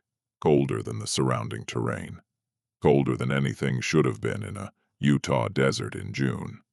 It was a void, a hole in the thermal spectrum, a place where heat, where energy, ceased to exist. And from that void, something rose. I've gone over this moment 1,000 times in my head, and I still can't describe it accurately. Language wasn't built for what I saw. The cameras recorded it, and I watched the footage later, and the footage shows exactly what I saw, and it still doesn't make sense. What rose from the ground was not solid. It was not gas. It was not light. It was a shape that existed in 3 dimensions but seemed to imply more. As if I were seeing the cross-section of something that extended into directions I couldn't perceive. It was dark, but it wasn't shadow. It absorbed the infrared. The cameras couldn't resolve it, couldn't assign it a temperature, couldn't even fully render its edges. It was a hole in the image, shaped roughly like a column or a pillar, rising from the void in the ground to a height of maybe 20 feet. And it moved. Not like something blown by wind or pulled by gravity. It moved with intent. It bent. It turned. It oriented itself. And I say oriented because it very clearly directed its attention toward the compound, toward the buildings where the team was sheltering. Then it oriented toward OP2, toward me. "Base," I whispered. The radio was shaking in my hand. "Are you seeing this?" "We see it," Caro's voice now, and for the first time since I'd known her, she sounded afraid. "Everyone stay inside. Nobody goes outside. Nobody." The pillar, the thing, the shape, whatever it was, held its orientation toward me for perhaps 30 seconds. 30 seconds of direct, intentional attention from something that had just risen from inside the earth like a thought taking physical form. Then it collapsed. Not gradually, instantly. It was there, and then it wasn't. The void in the ground sealed. The thermal bloom faded. The camera distortion cleared. The gravimeters, Marcus reported in a stunned voice, returned to baseline in under 2 seconds. The entire event, from the ground shaking to the collapse, lasted 8 minutes and 12 seconds. Nobody slept that night. The Condition 3 lockdown remained in effect until noon the next day. When we finally gathered in the main building for a debrief, the room felt like a hospital waiting area after bad news. Everyone was present except Webb, who was in his quarters and had, according to Harlan, refused to come out. Dr. Caro stood at the front of the room with her notebook. She looked like she'd aged 5 years overnight. "What we observed last night," she began, "represents a significant escalation in both the scale and apparent intentionality of the phenomena. The gravitational measurements alone." She stopped, looked at Marcus. Marcus was sitting at the table with his laptop open. His hands were steady, but his face was pale. "The gravitational data is confirmed across 3 independent sensors.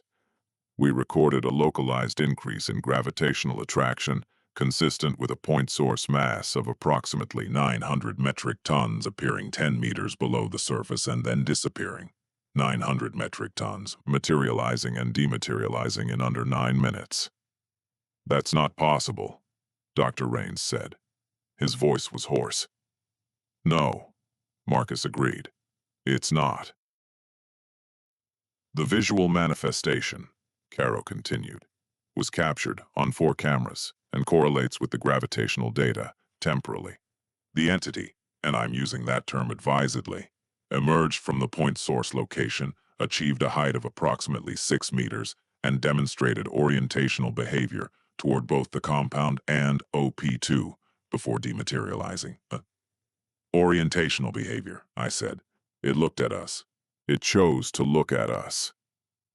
"That's an interpretation," Caro said.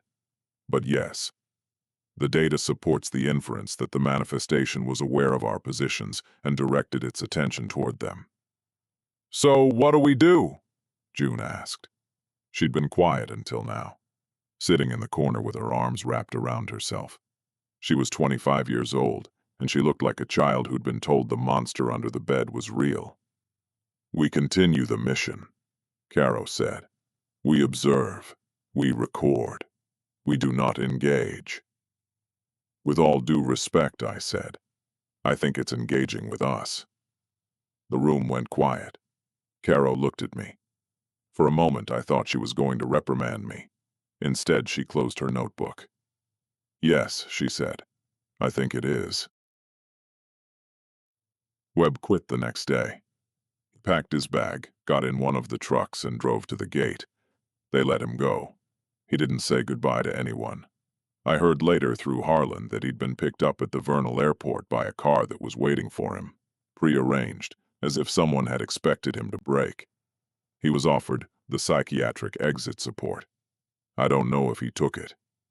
His departure left us short-staffed, which meant Harlan and I were splitting the night shifts with no relief. 12 hours on, 12 hours off, 7 days a week. It was brutal, but it was also, and I feel strange admitting this, clarifying. When you're that tired, that focused, that immersed in something, the distractions of normal life fall away. There was no room for doubt or existential questioning. There was only the work. Watch the screens, log the events, follow the protocols, survive the night. And the nights were getting worse. After the pillar event, the phenomena shifted again. The individual figures, the tall shapes, the family formation, stopped appearing. In their place came something more subtle, more insidious, and infinitely more disturbing. The mimicry. It started on June 16th, 3 days after Webb left. I was midway through a shift, 2:30 a.m., everything quiet. The cameras showed nothing unusual. The sensors were calm. The silence was a 5 on Caro's scale, present but not oppressive. Then I heard voices outside the post, multiple voices, having a conversation. I couldn't make out the words. The walls of OP2 were too thick for that.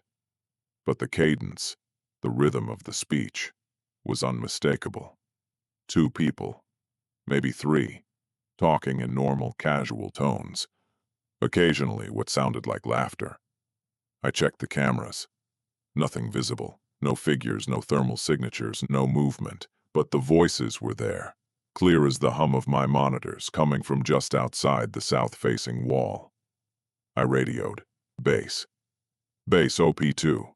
I'm hearing multiple voices outside the post. Conversational tone. No visual confirmation on cameras. Confirm all personnel status. All personnel accounted for in the compound, June replied. You and Harlan are the only ones outside the main building, and Harlan is in his quarters. Then who is talking outside my post? No answer, because there was no answer that any of us could give. The voices continued for about 20 minutes. During that time they moved, circling the post, slowly, the way the fingernail-dragging sound had circled weeks before. And as they circled, I started to make out words, fragments, phrases. Ayer told him not to go us. Here it's getting colder. Here do you think he can hear us, Ayer? That last one stopped my heart. Here he's listening right now, Ayerwa. I stopped breathing.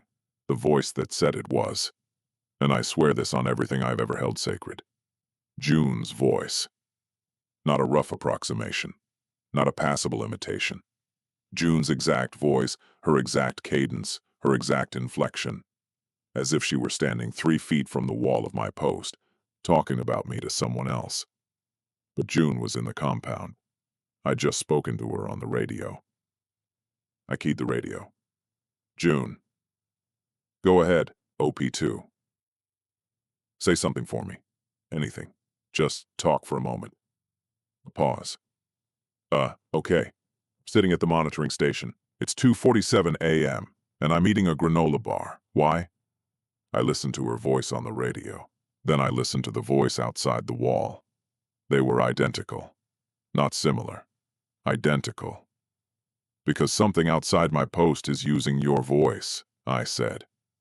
The silence on the radio lasted so long that I thought I'd lost the connection. Copy, June said finally. Her voice was very small. Logging it. The voices continued for another 10 minutes after that. Then they stopped, mid-sentence, as if someone had pressed a mute button. The silence that followed was the worst I'd experienced. A silence with teeth, a silence that felt like it was grinning. The mimicry became a regular occurrence after that. Not every night, but 2 or 3 times a week, sometimes more. And it adapted. It learned. Each iteration was more sophisticated, more targeted, more personal. One night the voice was my ex-wife's. Not just her voice, her vocabulary, her speech patterns, the specific way she'd pause mid-sentence when she was choosing her words carefully. It was recounting a conversation we'd actually had years ago about whether to get a dog. The words were exact. I remembered them. And something outside my post in the Utah desert was replaying them like a recording. Another night, it was my mother. She was singing. A lullaby she used to sing when I was very young. One I'd forgotten about until I heard it coming through the concrete wall at 3 a.m. Pitch perfect, gentle, tender, absolutely terrifying. How did it know? How did it know my mother's voice, her song, the specific conversation I'd had with my wife in our kitchen in Boise 3 years ago? I asked Caro. She gave me an answer that I wish she hadn't. We believe the phenomena have some mechanism for accessing personal memories, she said, in that clinical tone that I now understood was her armor. Whether this is telepathic, electromagnetic, or involves some process we haven't identified, the result is the same. The entities can reproduce voices, conversations, and personal details drawn from the minds of the people they're targeting. Targeting, I repeated. Studying, she corrected herself. Targeting implies hostility. We don't have evidence of hostile intent. They're standing outside my door at 3 a.m., using my dead grandmother's voice. And you don't call that hostile? She looked at me with those flat, tired eyes. I call it communication. We just don't know what they're trying to say. I stared at her. Maybe they're trying to say, "Let me in." She didn't respond to that. She just wrote something in her notebook and moved on. Marcus disappeared on June 22nd. I say disappeared because that's the most accurate word, even though it implies something dramatic. In reality, it was quiet, insidious. The kind of disappearance that takes a while to notice, and by the time you do, it's too late. He didn't show up for the Monday briefing. Caro sent Harlan to check his quarters. The room was empty. His bed was made. His personal effects were there. Laptop, tablet, clothes, wallet. Everything except his boots, a flashlight, and the portable ground-penetrating radar unit he'd been calibrating for weeks. He'd gone outside, during the night, alone. I knew immediately where he'd gone. The void.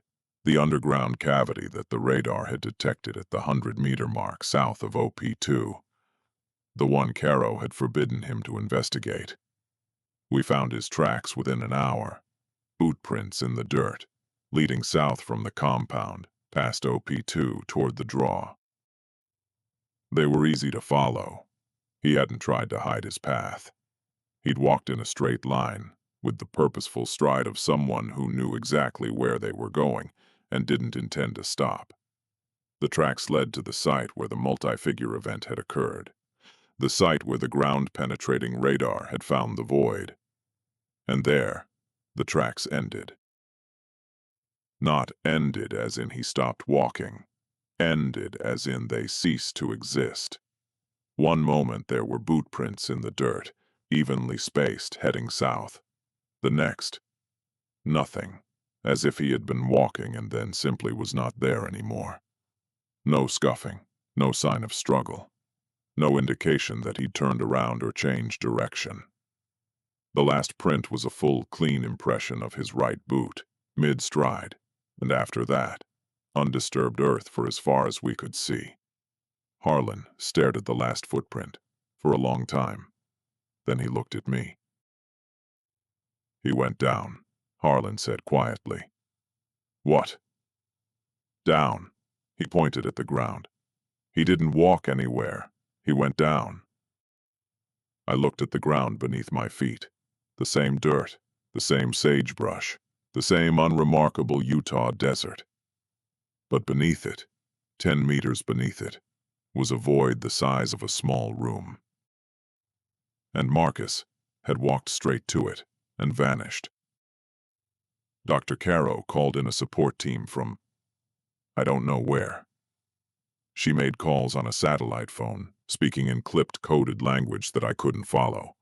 Within 6 hours, 2 additional personnel arrived by helicopter.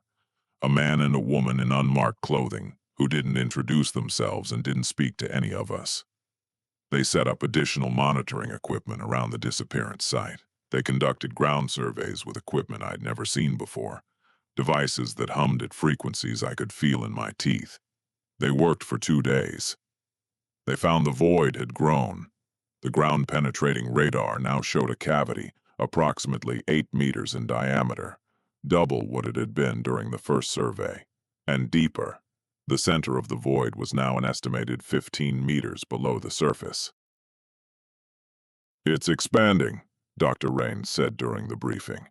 His hands were shaking so badly that he'd given up trying to hide it. "The cavity is growing. Something down there is excavating, or dissolving, or or being made ready," Caro said quietly. Nobody asked what she meant. We were all too afraid that we already knew. The support team left after 3 days. They took data with them. They didn't bring Marcus back. There was no search and rescue, no police report, no notification to his family that I was aware of. Marcus simply ceased to exist in the official record, and the rest of us were expected to continue our work as if he'd never been there. That's when I started to understand what we really were. Not researchers, not security. We were sensors, human instruments placed in proximity to something beyond comprehension. And our experiences, our terror, our confusion, our dreams, our psychological breakdown were the data. We were the experiment. The last 10 days of June were the worst of my life, and I include my tour in Afghanistan in that assessment. With Marcus gone and Webb departed, the compound felt hollow. There were 5 of us left: Caro, Rains, June, Harlan, and me. The 2 unnamed support personnel had installed their equipment and vanished, back to wherever they'd come from, leaving us alone with a growing hole in the earth and a set of phenomena that were escalating on what felt like a daily schedule. The mimicry intensified. The voices outside OP2 became more frequent, more specific, more manipulative. One night, the voice was Marcus's.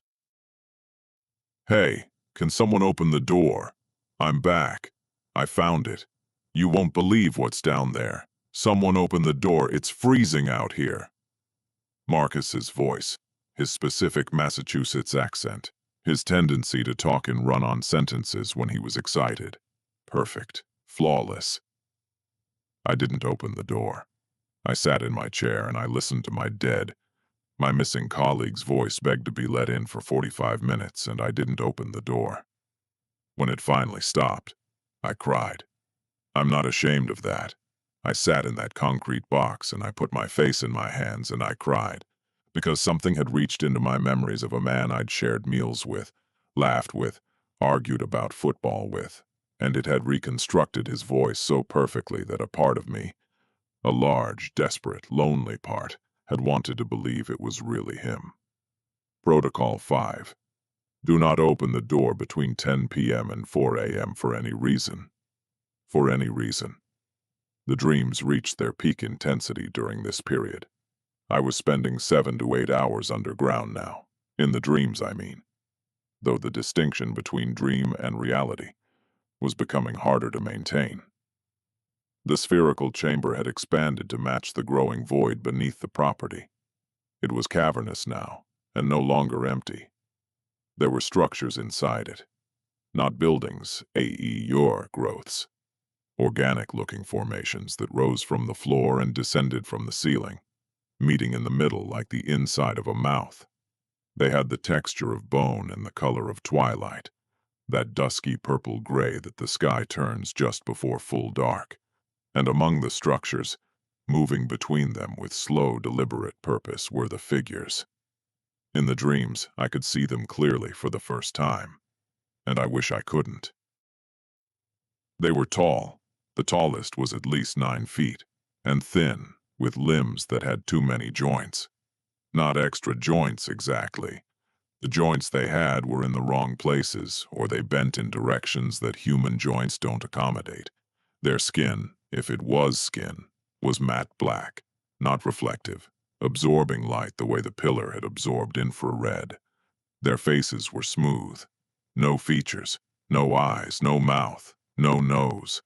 Just smooth, dark surfaces that somehow conveyed attention, somehow conveyed awareness, somehow looked at you without having anything to look with. And in the dreams they spoke. Not with voices, with pressure. Thoughts that weren't mine appearing in my mind fully formed, like memories of conversations I'd never had. They didn't use words, they used impressions, the sense of depth, the feeling of patience, the concept of a door. A door. Over and over, the impression of a door. Not a specific door. The idea of a threshold, of a boundary, of something that was closed but could be opened. They showed it to me from their side. A barrier, thin, vibrating, the only thing between their space and ours. And they were pressing against it, gently, persistently. The way water presses against a dam, not with force, with time. I woke from these dreams knowing things I shouldn't know. I knew the void was now 12 meters in diameter. I checked with the monitoring equipment the next day. It was 12.3 meters. I knew the void was 20 meters deep. I checked. 19.8 meters. I was dreaming accurate data about a hole in the ground that I had never directly observed with any instrument. Caro noticed. Of course she did.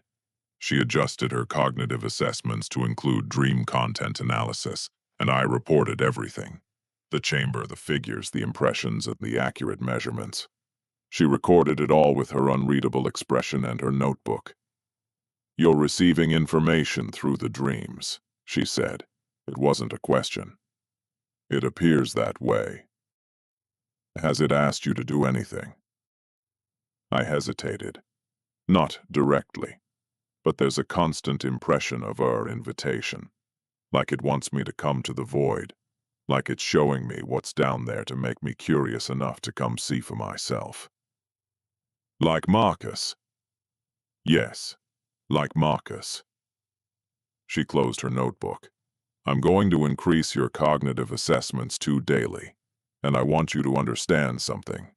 The information you're receiving may be accurate.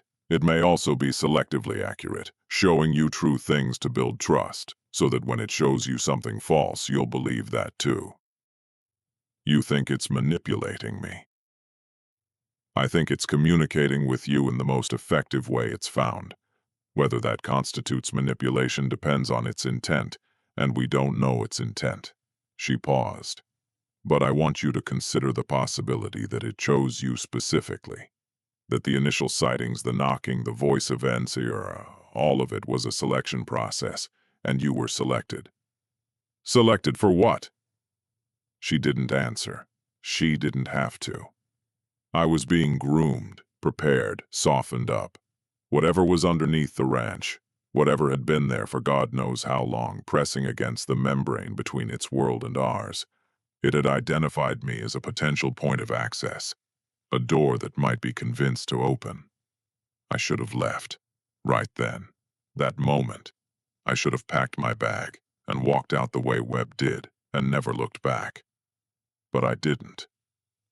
And the reason I didn't is the thing that scares me most of all. More than the figures or the voices or the dreams. I didn't leave, because a part of me wanted to see what was down there. July 1st. I remember because Harlan made a joke about independence. "Happy 4th of July week," he'd said at the shift handover that morning, without smiling. "Freedom and all that." It was the last thing he ever said to me with his own voice. That night, I was in OP2. Standard, shift. The silence was a 9, the highest I'd ever rated it. The pressure in my ears was constant, a low thrumming that I felt in my molars.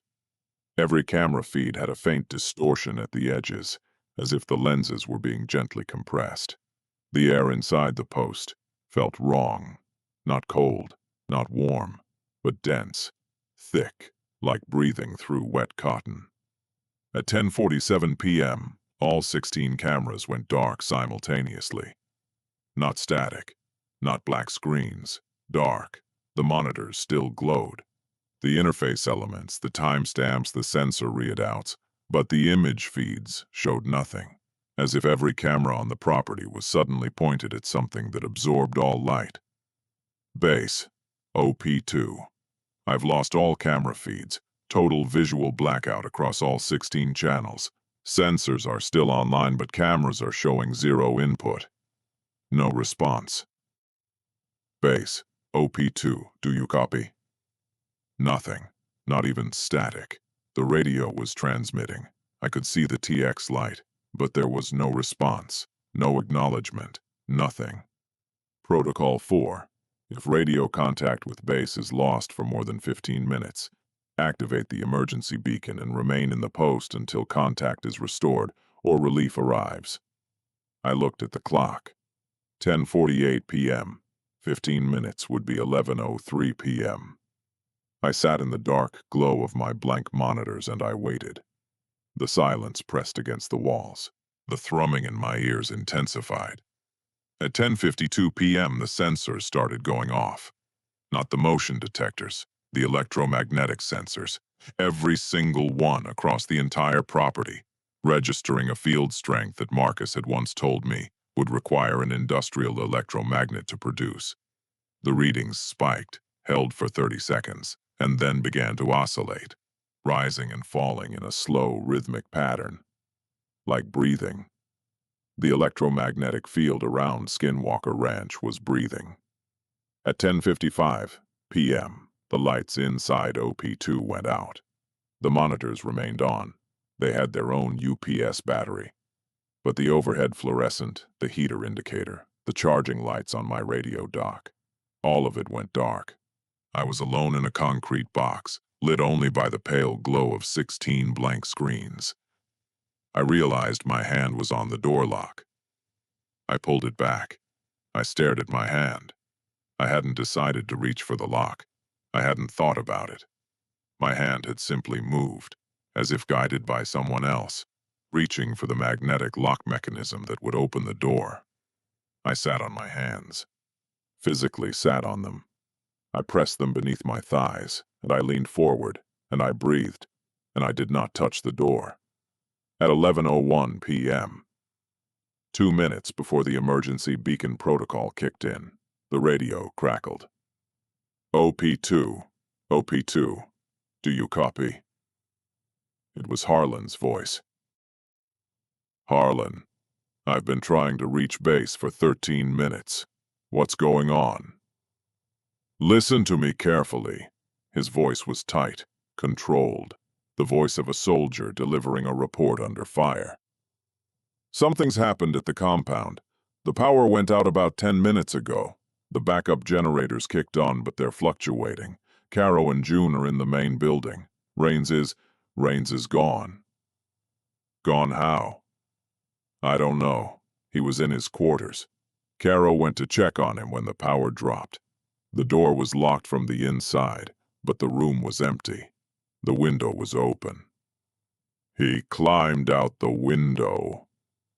The window is 3 feet wide and 30 inches tall. Rains is 6'2" and 200 pounds. I don't think he climbed out. A pause. But that's not why I'm calling. Listen. Caro needs you to stay in the post. Don't open the door. Do you understand me? No matter what happens in the next hour, do not open that door. What's going to happen in the next hour? The void opened. The words hit me like a physical blow. What? The ground opened up. At the 100-meter mark, we can see it from the compound.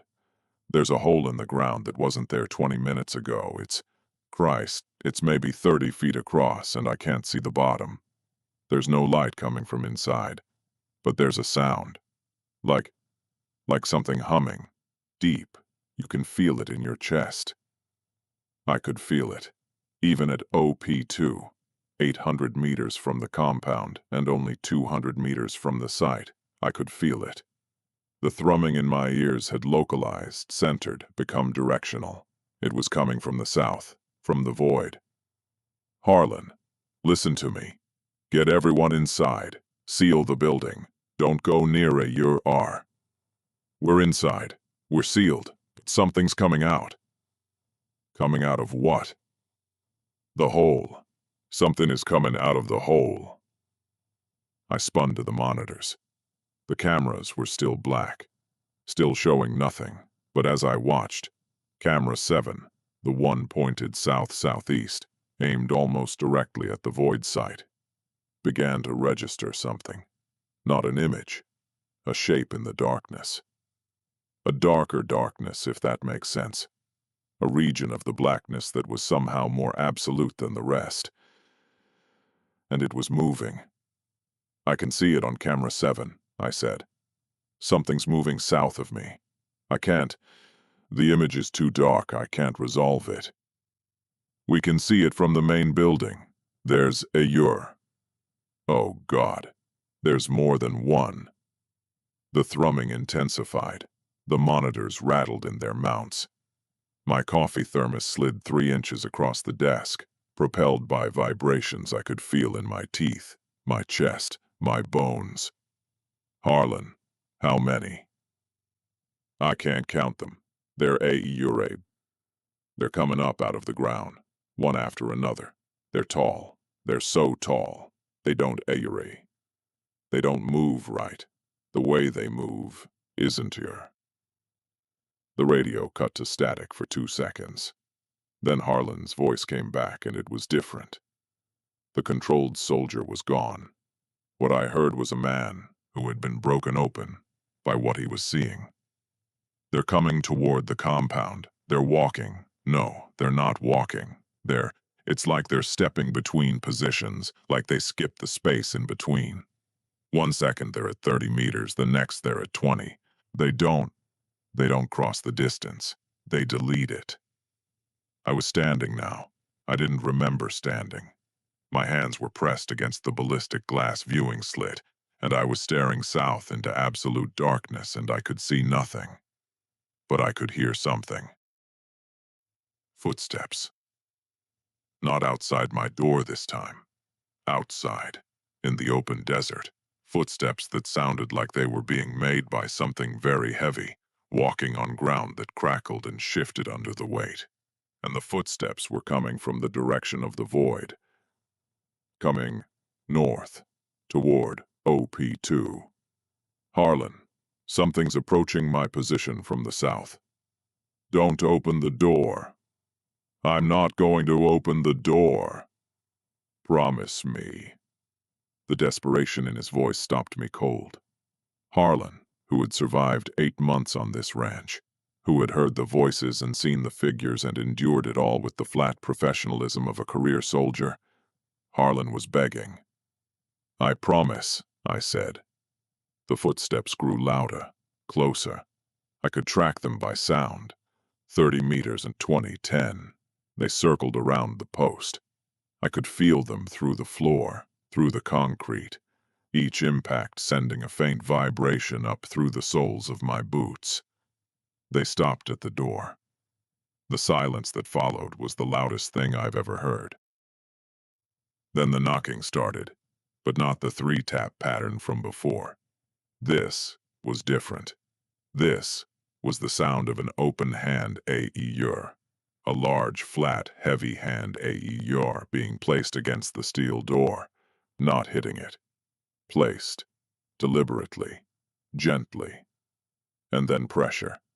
I could see the door flex, the heavy steel door with its magnetic lock, the door that was rated to withstand extreme force, flex inward, just slightly, just enough to see. Something was pushing on the door, not hard, just a EUR, leaning, testing the resistance, the way you might lean against a door to see if it's latched. I backed away from the door until my shoulders hit the far wall. The post was maybe 10 feet deep.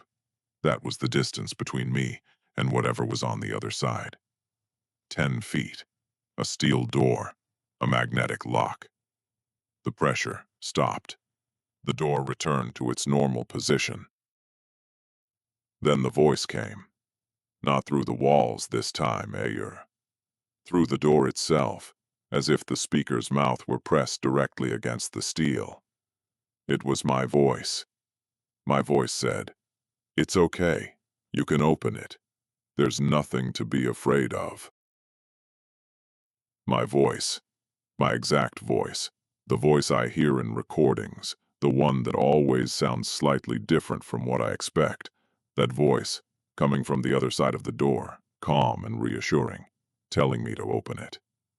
"Don't," Harlan said on the radio, as if he knew. "Don't." "I know," I said. "I know." My voice outside the door said, "Everyone else is already down here. Marcus is here.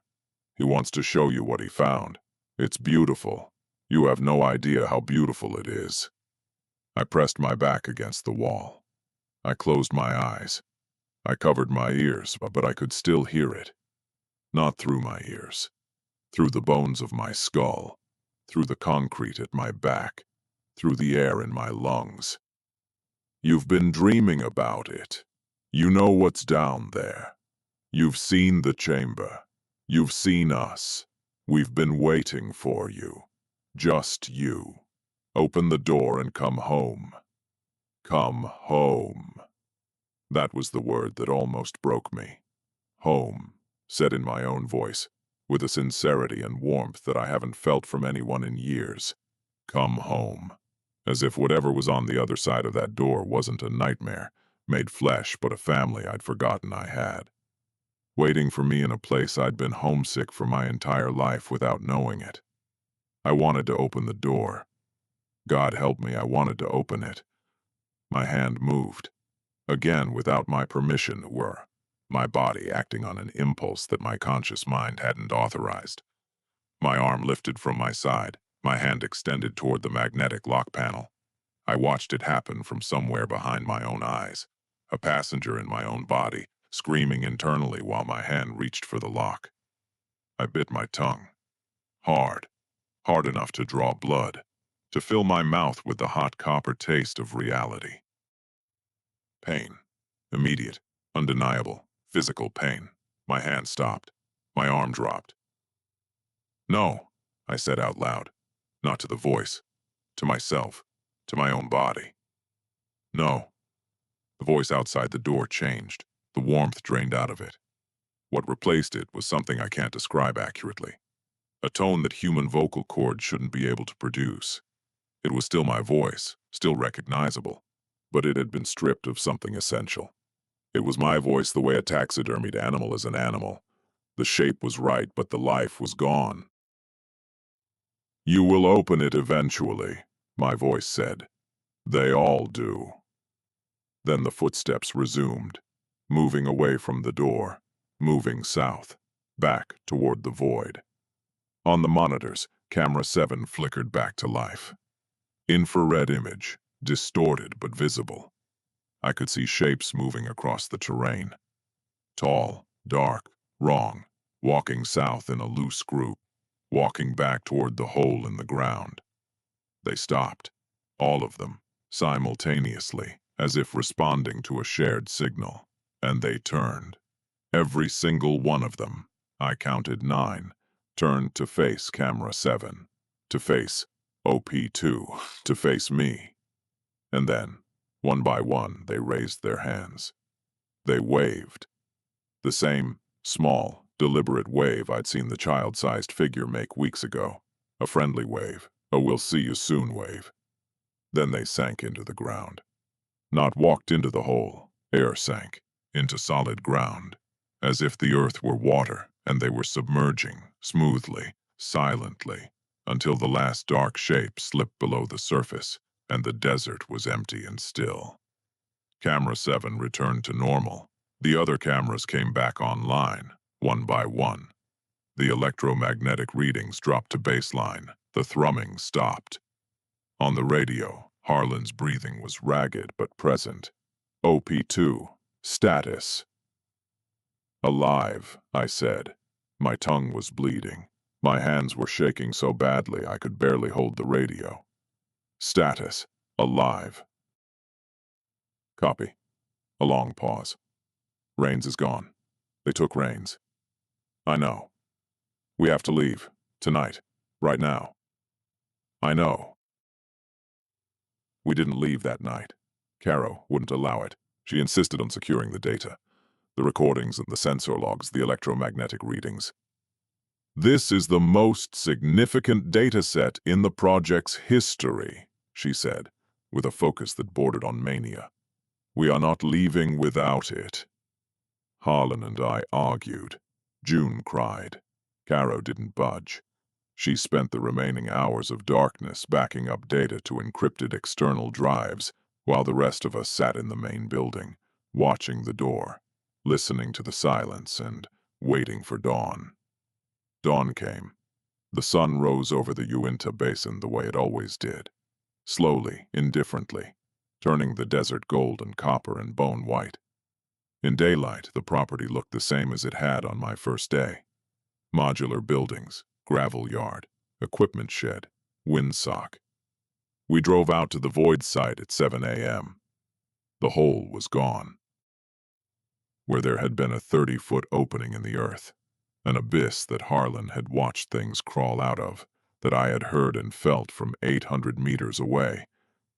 There was nothing. Flat, undisturbed ground, sagebrush, dirt. Harlan stood at the edge of where the hole had been and stared at the ground with an expression I will never forget. It was the expression of a man watching reality lie to him. "It was here," he said. "I saw it. We all saw it." "The recordings will confirm it," Caro said. She was already scanning the area with a handheld sensor. The ground-penetrating radar, Willier. She stopped, looked at the sensor, looked at the ground, looked at the sensor again. "The void is gone," she said. "What?" "The subsurface void, the cavity. It's gone. The radar is showing solid geological strata.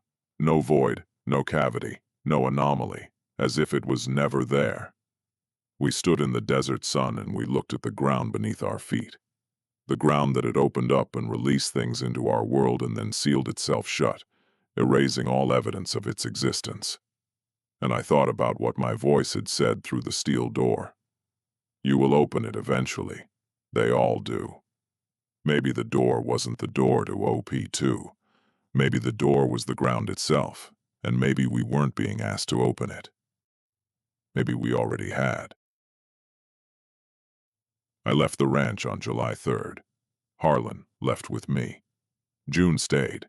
She said she had to help Caro secure the remaining equipment. I begged her to come. She refused. She had the look that Marcus had before he disappeared, the quiet determination of someone being pulled toward something they couldn't resist. Caro stayed. Of course she stayed. The data was more important to her than survival. Or maybe she'd been there so long that survival and data had become the same thing. The drive to Vernal was silent. Gil, the same driver who'd brought me in, was waiting at the gate. He didn't ask questions. He drove us to the airport, and the last thing he said was, "Don't come back." I didn't plan to. The exit process was clinical and swift. A team I'd never met was waiting at a motel in Vernal. 2 psychologists, a lawyer, and a man in a suit who never identified himself. They debriefed me for 9 hours. They collected my documentation, camera, my phone, my personal notes. They administered the first of what would be 3 psych evaluations. They had me sign additional NDAs, documents that described, in excruciatingly specific legal language, the consequences of disclosing anything I'd experienced. I signed everything. I didn't care. I wanted to go home. I wanted to sleep in a room with windows and streetlights and traffic sounds and all the normal, mundane noise that tells you the world is still working the way it should. The lawyer gave me a check. The full contract amount plus a completion bonus that nearly doubled it. Enough money to start over. Enough money to pretend it never happened. Harlan and I shook hands at the airport. He was flying to Denver. I was going back to Boise. "Don't look it up," he said. "Don't research it. Don't read about it. Don't watch the show. Don't think about it. Just live your life." "Can you do that?" I asked. He looked at me with those flat eyes. "No," he said, "but I'm going to try." That was 9 months ago. 9 months of trying to live a normal life with the knowledge that the ground beneath our feet is not as solid as we think it is. That something exists down there. Patient, ancient, curious, a hungry AEUR, pressing against the underside of reality like a tongue against the inside of a cheek. I haven't slept more than 4 hours a night since I left. The dreams haven't stopped. If anything, they've gotten more detailed. The chamber is enormous now. AEUR, cathedral-sized, filled with those bone-colored growths and those tall, faceless figures. And there are others down there. People. I can see them in the dreams. Marcus, still in his boots, still carrying his radar unit. walking among the structures as if he belongs there. Rains, sitting on the floor, surrounded by notebooks, writing furiously in handwriting that doesn't look like any human language. And new ones. People I don't recognize. Dozens of them. Standing, sitting, walking, all with the same expression of blank contentment. All of them underground. All of them home.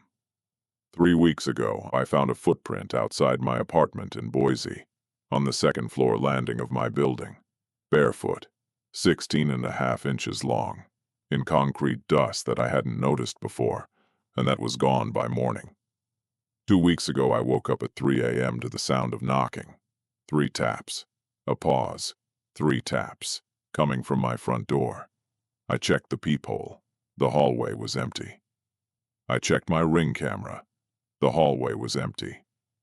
But the knocking continued for 26 minutes. 1 week ago, I had a dream that was different from the others. In this dream, I wasn't in the chamber.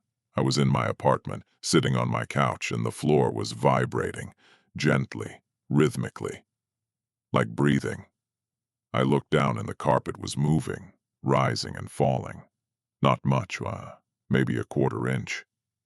But visibly, undeniably moving, and I could feel the warmth coming up through it.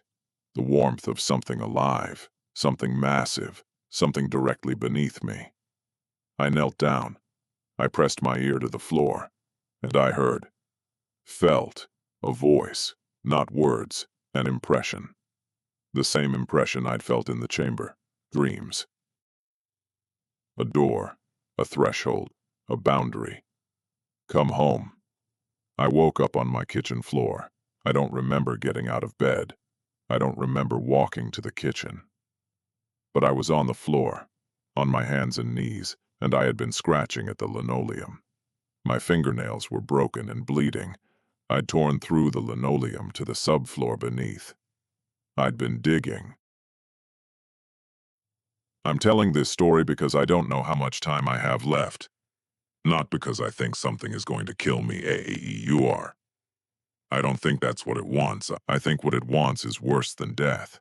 I think it wants me to come willingly, to open the door from my side, to stop resisting the pull and walk into the ground the way Marcus did, calmly, deliberately, without looking back. And every day the pull gets stronger. Every night the dreams go deeper. Every morning I wake up a little closer to the floor. I've moved 3 times since leaving the ranch. It doesn't matter. The footprints appear wherever I go. The knocking finds me. The dreams adjust to my new location, the chamber extends beneath whichever city I'm in. As if the void has no fixed position. As if it's everywhere, just below the surface, separated from us by a few meters of rock and soil and the thinning membrane of whatever keeps their world apart from ours. I tried to contact Harlan last month. His phone is disconnected. His email bounces. I drove to the Denver address he'd given me. An apartment complex in Aurora. The manager said he'd moved out in September. Left no forwarding address. Left all his furniture. Left his boots by the front door.